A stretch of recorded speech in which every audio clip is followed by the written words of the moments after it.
Subtitle says the dumbing down of Yahushua. Yahushua of Nazareth is portrayed by the modern religious community as a character far removed from the man of Bible text. His very appearance as a long-haired, bearded, light-skinned, blue-eyed, emaciated figure has no basis in any known records. Now that's the spirit. I'm gonna repeat that one. It said Yahushua of Nazareth is portrayed by the modern religious community as a character far removed from the Bible, Salakia, from the man of the Bible text. His very appearance as a long-haired, bearded, light-skinned, blue-eyed, emaciated figure has no basis in any known records. His social status as a poor, homeless, vagabond, repairman, and beggar's attire is a contradiction of the biblical record. As a man, nothing could be further from the truth. But the lack of emphasis on his origin as the son of Yahweh of the Old Testament is more than that ain't what he said. I'm gonna read it verbatim. But the lack of emphasis on his origin as the God of the Old Testament is more than a simple oversight. And like I said, I keep on reinstating. And like I said, he goes off on that. To add to this Salakia, monumental omission is the failure to underscore his return to the role as the power of Israel as a self-proclaimed commander of a fleet of flying vessels.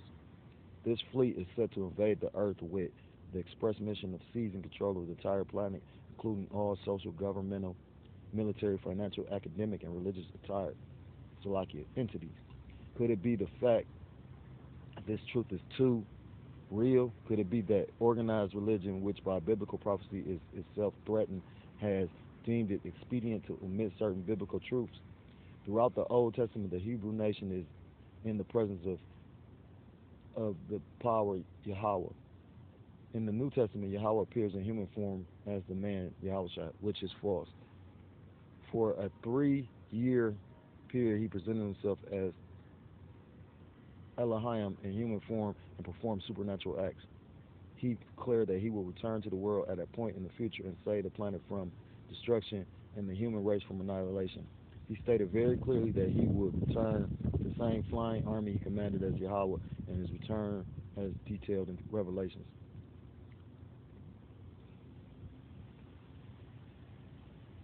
Then they go into Yahweh as Yahushua. I'm not going to read any of this because I'm not going to throw anybody off. Then it's another subtitle.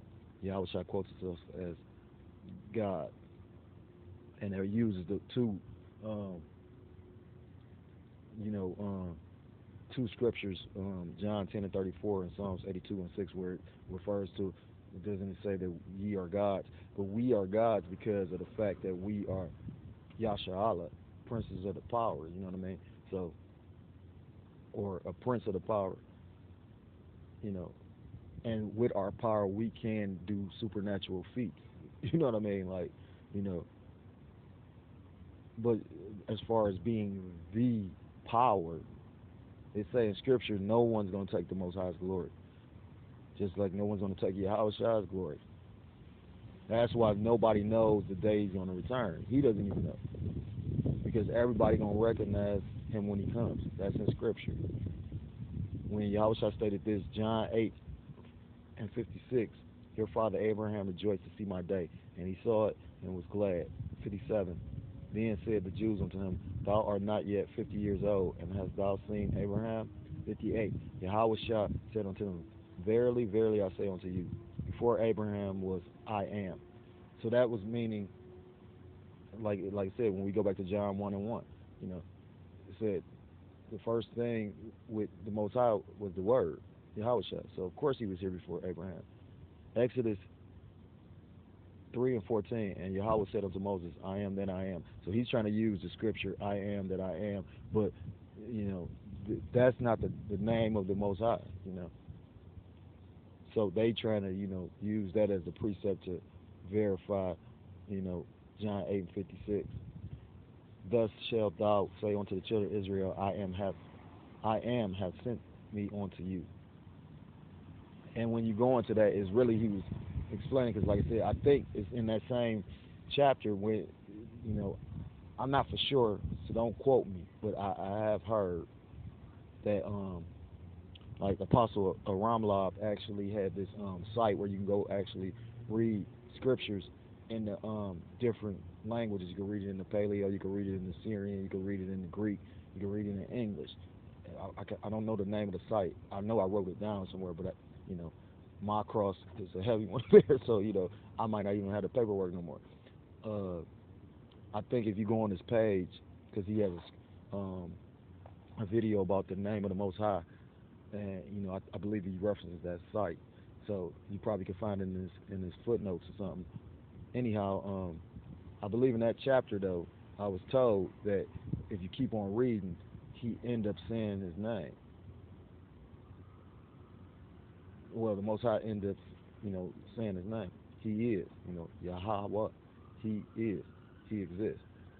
So I am, you know, is deep because when you get to it and think about it, that's some. When you go into them Hebrew words, they don't match up with Yahweh. You know what I mean? The characters, none of that. Yahweh had brothers and sisters. Yahweh had at least four brothers and two sisters. The absence of Joseph in his later life, with no comment of this in biblical text, indicates that he probably was deceased. The fact that he was the father of at least six children means that he most likely was part of the life of Yahweh for many years, as he was the firstborn of Mary. The siblings of Yahweh are recorded in the following verses. Matthew 12 and 46. While he yet talked to the people, behold, his mother and his brethren stood without, desiring to speak with him. Verse 47, then one said unto him, behold, thy mother and thy brethren stand without, desiring to speak with thee. Matthew 13 and 55, is not this the carpenter's son? Is not his mother called Mary, and his brethren James and I don't know what Jose and Simon and Judas? Verse 56, and it looked like it's saying Jose, but I know that's not the correct pronunciation. Verse 56, and his sisters, are they not all with us? Whence then hath this man all these things? Mark 3 and 31, there came then his brother and his mother, and standing without, sent unto him, calling him. Verse 32, and the multitude said about him, and they said unto him, behold, thy mother and thy brethren without seek for thee. So that's enough, because it's just bringing a whole bunch of scriptures, like John 11:30, Salaki 11 and 3. Therefore his sisters sent unto him, saying, Lord, behold, he whom thou lovest is sick. But no, because ain't that with, see, that's what I say, he go off on certain stuff. Ain't that, I believe that's when he talking about Lazarus. So I'm going to go to this other subtitle. Yahweh had a home. Yahweh was a carpenter. Mark 6 and 3. Is not this carpenter, is not this the carpenter, the son of Mary? And there is no indication that he was chronically unemployed before he began his ministry. Logic dictates that a carpenter whose profession was very much in demand in his day would and could buy or build a house for himself, and this is confirmed by further biblical texts.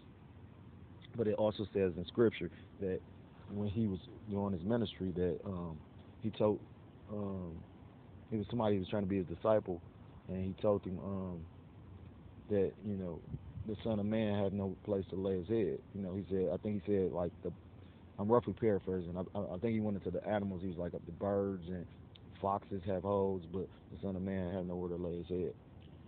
But he's about to try and prove, the fact that he had a place to lay.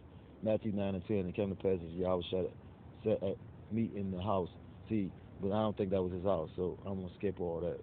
Like I said, he did make the point that he was a carpenter, and a lot of people try to make it say he was a vagabond, but, like I said, when you go into the depiction and actually, like, read up the depiction, when they tell about the belt, he had a belt made of gold, you know what I mean? Like,